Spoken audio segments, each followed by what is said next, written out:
Hi guys, welcome back. Today is the day that I tell my story. And if you're wondering what story I'm talking about, I am talking about my domestic violence story.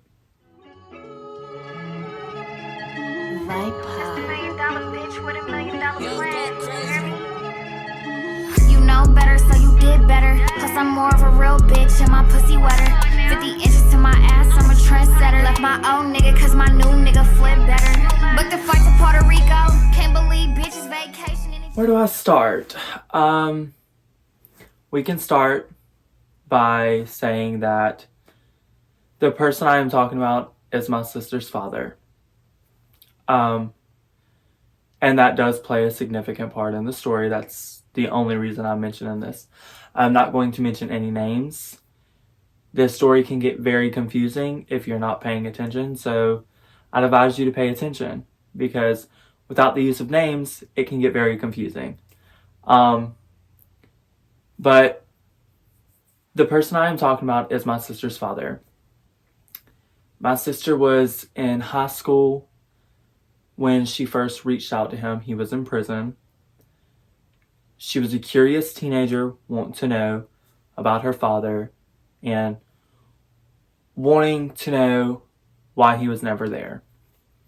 So she started mailing him, writing letters, and they'd write back and forth to each other. And then it progressed to him writing to my mother. My mother was very hesitant. She was very hesitant on my sister even talking to him. But my sister didn't tell her for the longest time. And they had a talk, whatever. And then it progressed to him mailing my mother. And she opened the letter, she read it, and she responded. And then it progressed to him writing back and forth to my sister, but also writing back and forth to my mother. And they just started talking, and then talking progressed to a relationship. Yes, while he was still in prison, she went and seen him any chance she could. He filled her head with what we now know as lies. But at the time, she thought he was being very genuine and was really trying to change and be a better person than what he was. But it was all a mask. It was not true. But they progressed into a relationship, and then the question of would we be comfortable if he moved in here once he was released came up. And we had us as a family, me, my mom, and my two sisters. My brother is special needs. He's nonverbal, so therefore he was not a part of the conversation. But it was me, my mother, and my two sisters. We had a long talk, but we all agreed that we would give him a chance and see where things went. Well, he got out in April of 2021. Yeah, April of 2021 he got out, and he moved in here. It was fine and dandy for the first couple of months, and then that's when it went. Around July of 2021 is when it went downhill. And a blowout happened, and we all got in an argument because of him, and he got very hostile very quickly. And at that time, it was a red flag for everybody, except my mother. My mother was gaslit and manipulated into believing that he was not in the wrong, that we were. And we all wanted to move out. Well, I could not. I was 16 at the time. I could not move out of my house. I would technically be a runaway if I was to even try to move out. My oldest sister, that is not his daughter. I'll say it like my sister and my oldest sister. We'll put it that way. My oldest sister, she did want to move out, but she did not. She decided to stay. But my other sister, her and my niece moved out. And they went and lived with a couple of our friends for a little while there. But she ended up coming back, and everything was fine. We didn't have much blowouts. But my mother agreed to help him finance a motorcycle. He wanted a motorcycle, and she had good credit. He didn't. So therefore, she decided to sign for one. The agreement was he was going to pay the motorcycle payment with his money that he earned from his job. Well, he did that for a little while, and then he was out of work. And I could not tell you when he went out of work, but he did. And he was out of work for the remainder of his time living here. And my mom was like, well, I'm not paying for a motorcycle. I have other things I have to pay for. Like, my mom pays all the bills around here. She pays the light bill, like everything. So with all, plus groceries and gas, she had no extra money for a motorcycle when she could use her extra money for something else. And so she would not pay the motorcycle payment. So it got behind. And that created an argument. And another blowout happened. He got violent, very hostile, was calling me slurs. You name it. I got called the F slur almost every single day of him being here. It might not have been directly to my face every single day, but it was either said in private with him and my mom. It was said over text. It was always said. There was never a day that went by that he did not say that. I don't know what kind of vendetta he had against me. I don't know what it was. But it got to the point where he started making very, very life-threatening comments about me. I cannot say them on here for the sake of my channel. I don't want this video being taken down. So I'm going to try to keep this as censored as I can. We're going to talk about December 29th of 2022. Yeah, we're going to talk about that because that plays a big part in my story. So on December 29th of 2022, while I don't remember what started the argument between him and my mom, there was an argument between them that escalated into an argument between everybody. Their argument got so bad to the point my mother locked him out of her room and locked herself in her bathroom. He proceeded to go get a butter knife and wiggle his way into the room, but could not find her because she was in the bathroom hiding. But she came out and she bypassed him, went to the door, went to her car to leave.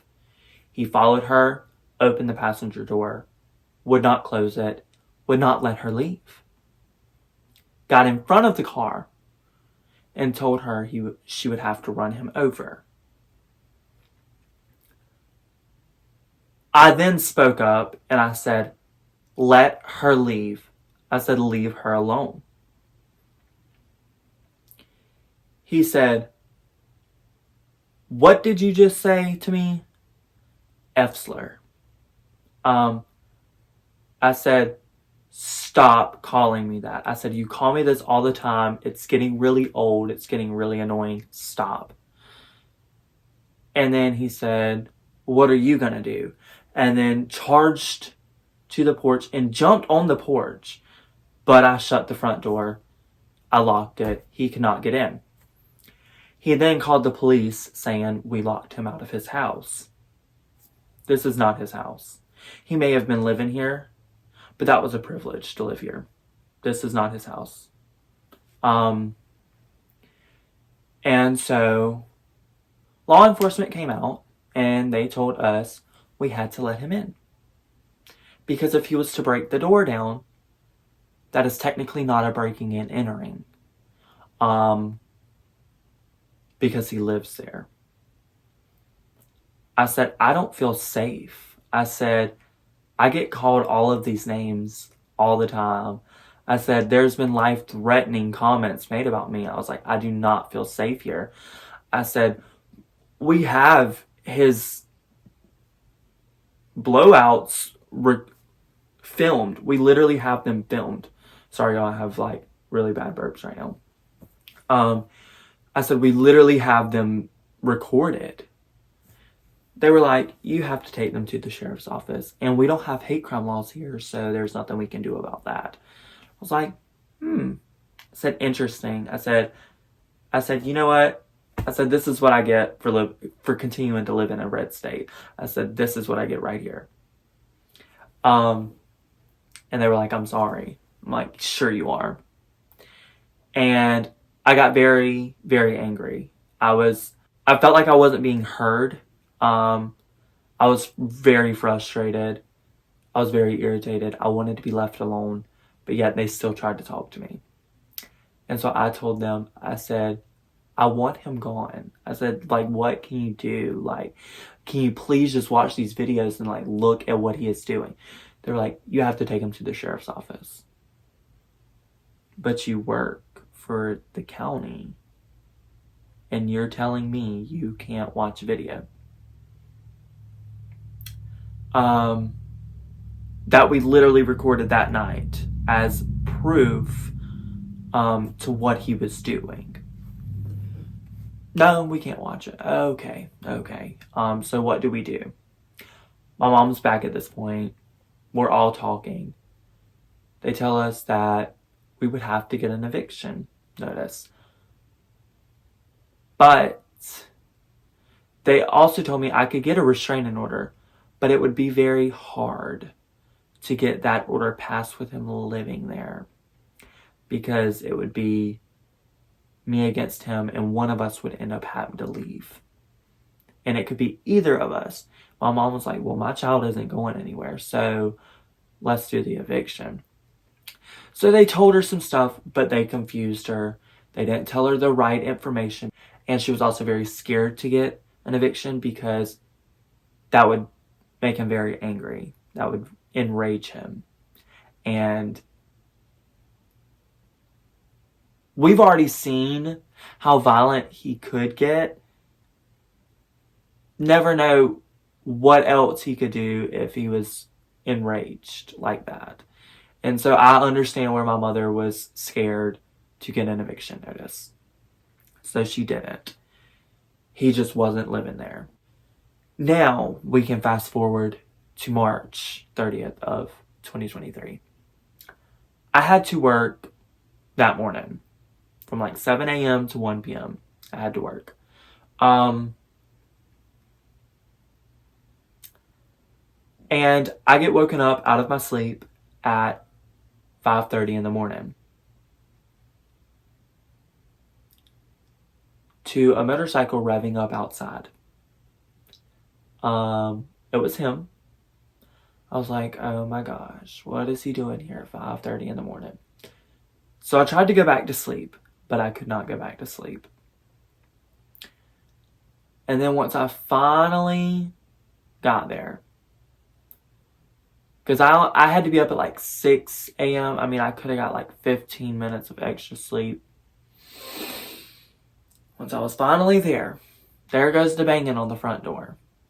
Literal banging. Like, woke almost everybody in the house up type of banging. Behind this wall is my sister's room. My sister and my niece. That's their room. Well, he comes through the front door. He goes straight to my mom's room. And then I'm like, you know what? Whatever. Getting up and I'm getting ready. So I did. Got up and I got ready. I walk out of my room to go into the hallway to grab something. And he's coming down the hallway. And he makes his way to my sister's room. My sister and my niece was still asleep. He woke my sister up out of her sleep by pinning her down. And he began to choke her.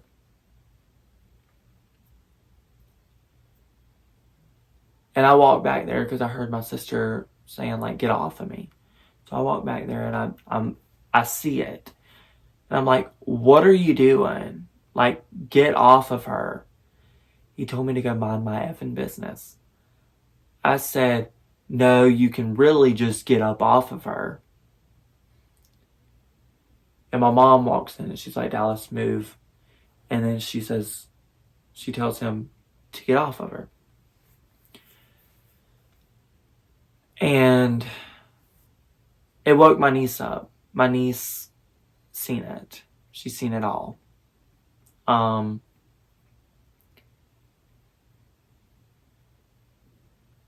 well, he comes out, and my other sister, my oldest sister, she's coming out of her room. She's like, what in the world is going on? And I'm like, I'm leaving. I'm out. Like, I'm not coming back here until he is gone. And my mom's like, Dallas, we need to talk. I'm like, screw talking. Not doing this. Not having it anymore. I'm done with the talks. I'm done with the letting him get away with it. I'm done with it. I'm not coming back home until he is gone. I packed all of my work clothes. I packed a week's worth of clothes. I was literally going to rotate through clothes. That's what I was going to do until he was gone. I was not coming back here. I packed my computer. I packed my watch. I packed all of my chargers, my AirPods. I packed all of my essentials, like my toothbrush, my toothpaste. Like, I had everything in my hands, and I walked out the door and I left to go to work. Well, around 9 o'clock that morning, I get a call from my oldest sister because my other sister and my niece had already left. They went and stayed. One of my sister's coworkers, they went and started staying with them. So they had already left. So it was just my mom, my oldest sister, and my brother here. And I was at work. And my oldest sister called me at 9 a.m. And she was like, hey, mom's going to Georgetown. She's going by the DSS office. She's going by the magistrate's office. She's going to try to get an eviction and see what she can do and everything else. And I'm like, okay, well, I'll come home. That was my mistake. I should have never came home until he was fully out of this house. So that is my mistake for coming home. I come home that afternoon after, I had already got off work. Me and my friends and me and my coworkers made some plans to go out to eat and stuff like that. And we shopped around and stuff. And then I came home. And my mom needed my help typing up some type of letter she had to give him before she could start the 30-day eviction process. It's a very weird and confusing thing that I don't know too much about to explain. All I know is she had to type up a paper and they gave him a 5-day warning before he was served with a 30-day eviction. And we printed them out from March 30th up until like April 3rd or 4th because we didn't know when he would be back. So we printed them out, dated them, and signed them. We had copies for the front door, the back door. We had copies to hand him. Like, we had everything. And my mom was like, well, can you and go to town and get stuff for supper? And I'm like, sure, we can go. And so me and my oldest sister, we go and we run by Walmart, you know, get stuff for supper and stuff that we needed around the house. And we left around like 4, 5. Because when me and my sister go to Walmart together, we tend to spend a lot of time in there for no reason. And we got home around like 7:30, something like that. And he was here. And he looked very mad. And we were like, oh God. We were like, we're going to go in here. We're going to mind our business. We're not going to say nothing. That changed really fast.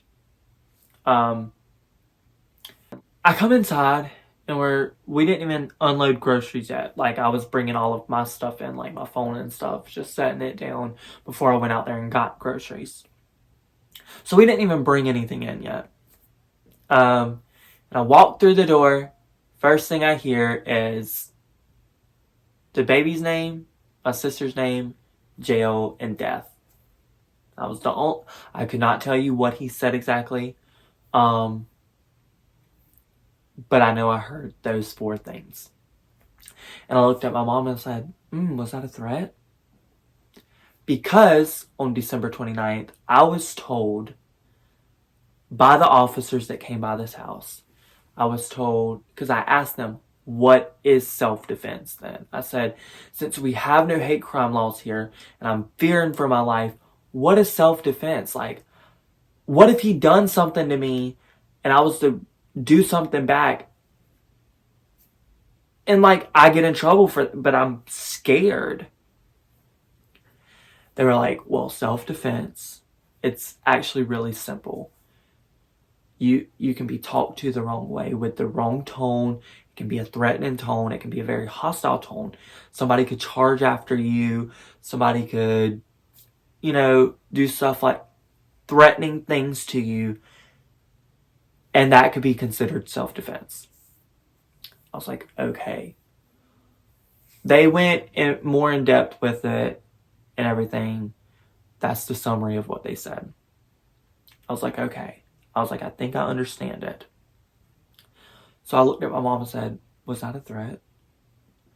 And then she was like, and then he looked at me and he said, what the did you just say, boy? I said, I was asking my mother if what you just said was a threat. He said, what the are you talking about? Why don't you just mind your business for once? Or if you can't, I guess I'm going to have to teach you how to do that today. And I said, well, come teach me how to mind my business then. I was like, come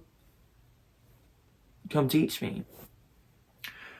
And then he started calling me the F slur in his little sentence he was trying to form. I said, all right, just cut it. I said, nothing else. I said, I don't want to hear from you. I don't want to speak to you. I don't want to look at you. Stop. And he said, or what? He started walking towards me.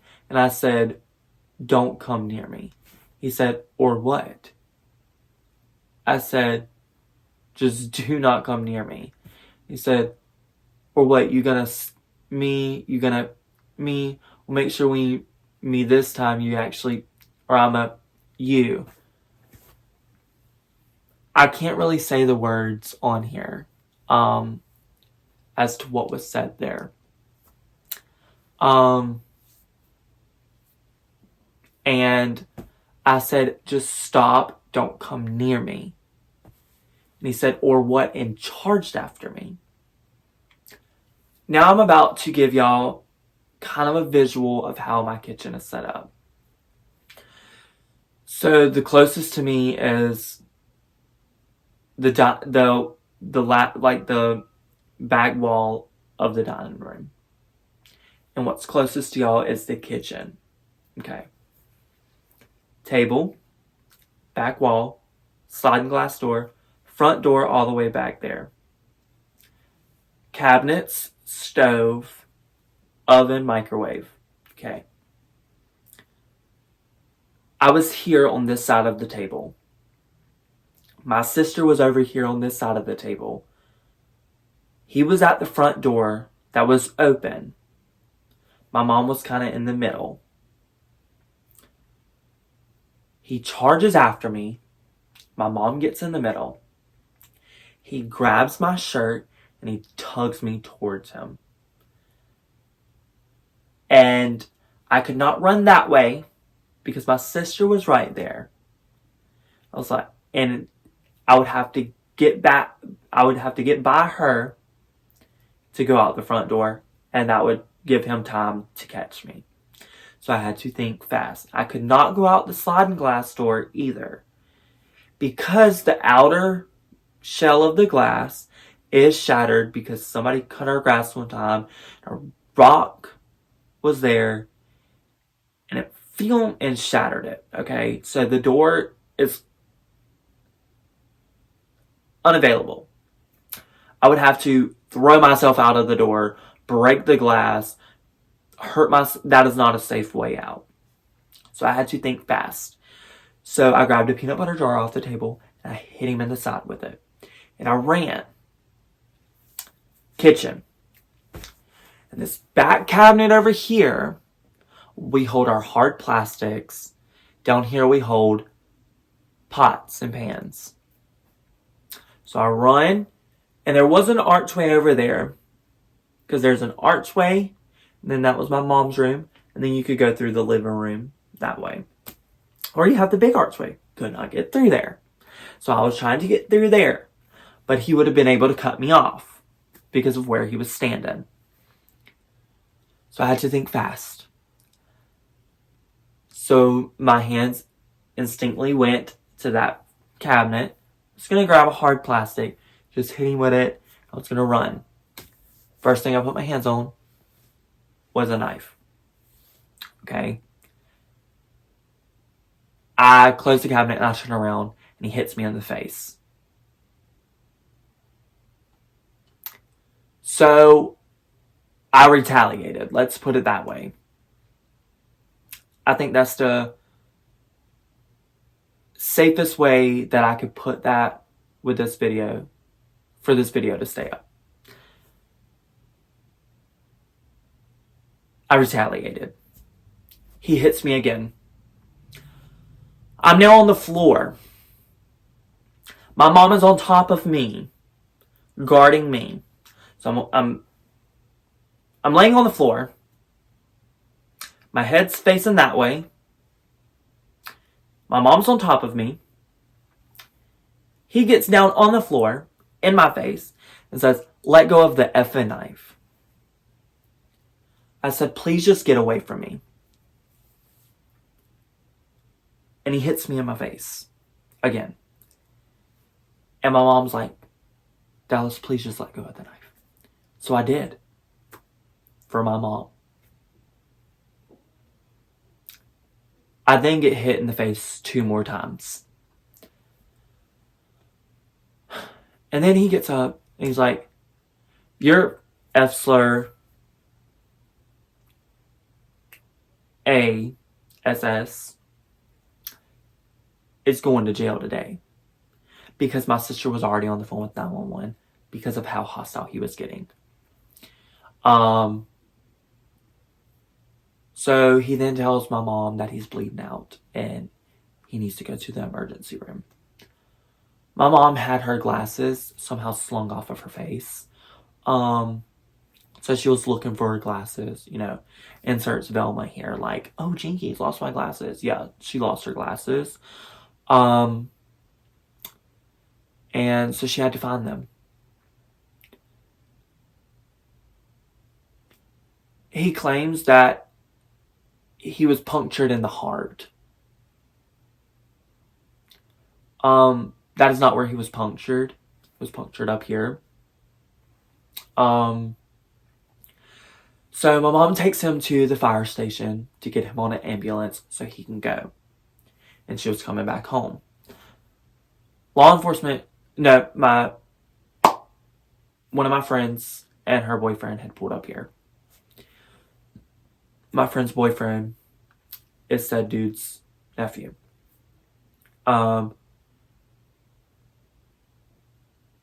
And they pulled up. They were asking me what was wrong, what's happening. They got a call about something happening here, and they came to see what was happening. It's like, it's fine. I said, it's whatever. I then explained to my friend what happened. And then law enforcement pulls up. They come and they get me from my sister's room where I was at. And they start asking me, hey, what happened? You know? So I started to explain to them. They're like, yeah, we're just going to like detain you real quick. So they put the handcuffs on me. And they started asking me, you know, what happened. So I started to tell them. And then they were like, yeah, we're just going to go outside real quick. You know, we're going to go outside. I'm like, well, I need my shoes. They're walking me to the front door because they're walking me. And they're like, well, where's your shoes at? I said, they're right there. They were like, okay, just slide them on. They were like, yeah, we're going to have to check your pockets real quick. I was like, okay. And so they checked my pockets. Nothing in my pockets whatsoever. And then they take me outside. And at this time, it was still chilly outside. And so I was shaking because I was cold. I'm a twig. I get very cold very easily. And they asked me again what happened. So I'm trying to tell them what happened. They were like, yeah, just give us a second. Didn't even get half of my story out. And I was like, well, can I sit down at least? So they put me in the back of the cop car. At that point, I knew what their intentions were. I knew what they were doing. So they've taped my whole yard in crime scene tape. They're doing an investigation. My mom pulls back up. They won't let her in the yard because it's already been taped off. But said dude's other nephew, who happens to work for the law enforcement, pulls up off duty in regular day-to-day clothes and is allowed on the crime scene because his brother was there and he wanted to be there with his brother. But my mother couldn't even be there with her own daughter and her son, my brother, who has special needs, who had no idea what was going on, don't know what he's thinking in his brain, have no idea. And she just wanted to be there with her son. Couldn't. But dude man could be there for his brother. That makes perfect sense. So,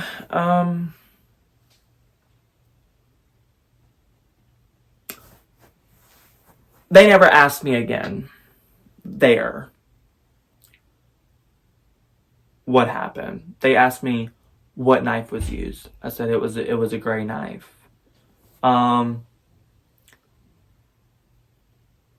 They were like, well, was it like a butter knife, a steak knife? I said,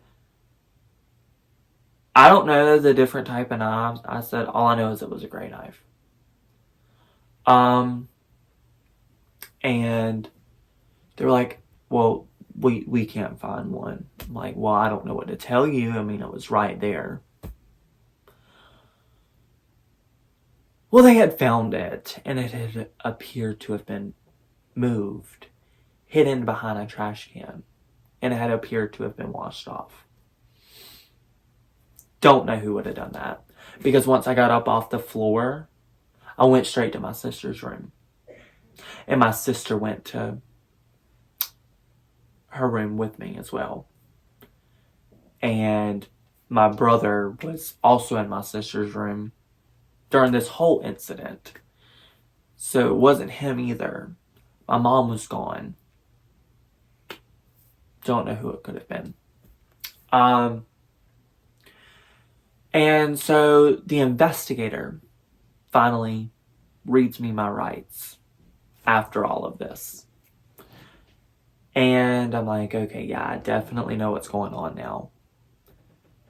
And well, he goes over there to my mother, and he's like, yeah, we're taking him. My mom was like, you're what? They were like, we're taking. She was like, why? The investigator's words were, a couple of hits to the face doesn't justify us ing. I'm sorry, but that's all that was to you?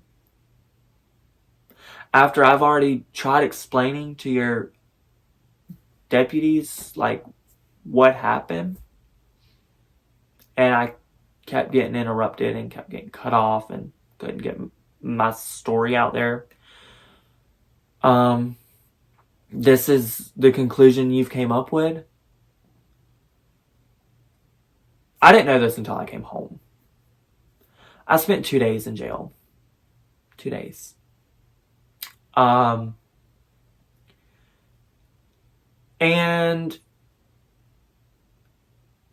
we got to the sheriff's office, and they started to interrogate me. And before even asking me what happened, they wanted to go through my phone. I had nothing to hide on my phone. Nothing whatsoever. You know, have at it.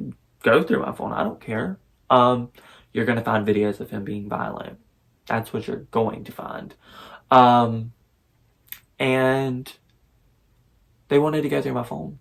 And I mean, like I said, I had nothing to hide, but I knew where they were trying to go with that. So I said, I want a lawyer. They said, okay, end of interview. Da da da da da. Stops recording it. Then they're like, you're under arrest for AM.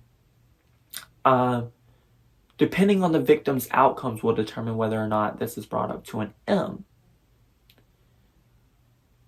And in my head, like, I was just so, like, I was not there. I was empty. I had no feelings. I couldn't feel anything. I didn't know how to react to anything. I didn't know anything. I was empty. And in my head, I was like, okay. I said, I'm just tired. I said, I just want to go to sleep. That was what I was saying in my head. But another part of me was like, why? So I'm sitting in. They then take me to the detention center. And I'm sitting in the holding cell. That's where I stayed. I never went to the big pen. I stayed in the holding cell. But in that time, I just kept questioning it. I was like, why? And, you know, I finally called my mom and I was like, yeah, this is what they're charging me with. I was like, I love you. I never wanted it to be like this. I said, but I can't feel unsafe anymore. And, you know, we're talking, and then we get off the phone. Then the next day comes around. Time for a bond hearing. But before my bond hearing, the investigator came back, and he told me that it was in fact not going to be M or AM. It was going to be A and B1. He said, feel free to call whoever you need. I was like, okay, I'm calling my mom. So I told my mom, I was like, hey, it's actually going to be A and B1. I have a bond hearing at such and such time. I forgot if it was 9 or 11. I forgot, honestly.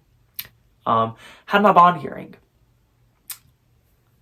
They gave me a bond of a cash percentage bond of $10,000. So 10% of that is $1,000. Had to pay $1,000 to get out. So my mom, worked her ways or whatever. And I told her, I said, I have money. I said, my card is wherever my card was at. I knew where my card was. I said, get it out of my savings. I said, and I told her my PIN. Well, she couldn't get it out of mine. Something was going on with the bank. So she got it out of hers, whatever. And, she didn't know how a bond worked. So it took a minute. And it took a whole day, actually, not just a minute. It took a whole day. An extra day. That's why I was in there for 2 days. Was because it took a whole extra day before they could pay the bond and get me out. But I got out. And I was told that... Well, I wasn't told. I was advised not to read Facebook and not to get on Facebook.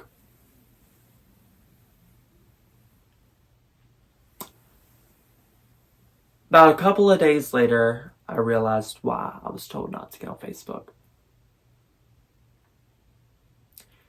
There had been several news articles made about me.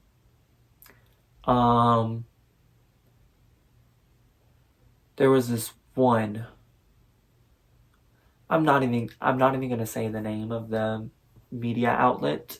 But they are a very unreliable source, but everybody likes to treat them as they're very reliable, and they're not. The amount of comments on there was crazy. There was like 300 and some comments. You had some that was saying I was a thug to keep me in there, no bail, give me no bail. You had some in there that was like, you don't know the story. If you look at this picture, you clearly can tell that there's more to the story, and we need to know it. So, that's why I finally decided that I would tell the public my story. I didn't do this. I didn't record this video, and I'm not making this video a big deal because I feel like anybody deserves to hear my story. I'm doing this. I'm recording this video specifically to tell my story because I want to tell my story. I want the world to know what me and my family went through. I want to spread awareness. I want people that may be stuck in this situation or that has been stuck in this situation and has gotten out safely, that they are not alone. And if there's one thing good that I could do, that would be to help people that are stuck in it, to help them get out. Me talking to my mom, I said, something really tragic happened to us. I said, it could have been worse. It could have been a big tragedy. It could have been. I said, but it wasn't, thankfully. I said, we're all still alive. We're just filled with more trauma now. But it was still tragic. I was like, and I don't want anybody else to feel like this. If there's anything I could do, it's to help people get out of that. I hope that if you've made it this far in this video, that you've really listened to what I have had to say. Because it is important to always notice everything around you, the small things to big things. I don't want anybody else, which I know there's still going to be people, I know that, but I really don't want anybody else going through what me and my family went through. It was a lot. It was 2 years. And the amount of trauma it has put on all of us, while it has probably impacted my mom the most, it has still impacted all of us in many of ways. My day-to-day life, I do not function the same as I used to. A lot of things trigger me, and once I get triggered, I get very irritated, and nobody around me can talk to me. I'm still working on I've overcame some of my triggers, but there's still some that I think is gonna stick with me, and it sucks, but I don't want anybody going through it. And if you can't find a way, I will help you find a way. I don't care where you're at. I don't care what state you're in. I don't care. Just message me and I will try my best to find some type of crisis center, shelter, somewhere you could go, or someone you could call to like help you safely get out. I may not be able to help everybody. I'm not a superhero. I can't help everybody, but I will help the ones that come to me. But yeah, that's my video, guys. I hope y'all really listened to what I had to say. And I hope all of you that read those articles that was on the news media is watching this video. So now you know what happened. And this is the truth of what happened that day. But thank y'all for watching. I will see y'all in the next video. And who knows, the next video might start the official page of all the crazy things that I want to do. But yeah, I'll see y'all in the next one. So goodbye. Booked a flight to Puerto Rico. Can't believe bitches vacationing in Chico. Meeting with a foreign plug, nigga named Rico. Sipping out a wine glass, but it's